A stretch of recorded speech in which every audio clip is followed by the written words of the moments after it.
Bos tak kucing lah. Cik. Tak apalah bos. Kenapa dengan baju ni? Bos bagi saya. Dah lah. Meluatlah telinga aku ni dengar. Nek menanah kau tahu tak telinga aku dengar. Kau panggil dia ni bos. Dah lah bos. Tak payah layan dia ni. Mai bagi saya.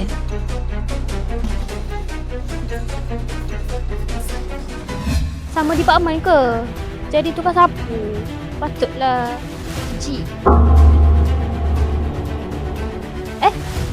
Sorry, aku nak tanya. Kau kerja dekat company gadget tu ke? Aku nak jumpa dengan bos kau. Nama dia Bos Mario. Dia ada tak? Bos Mario?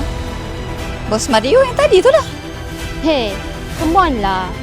Tukang sampah macam tu, mana layak panggil bos? Kau jangan main dengan aku Aku ada meeting dengan dia ni.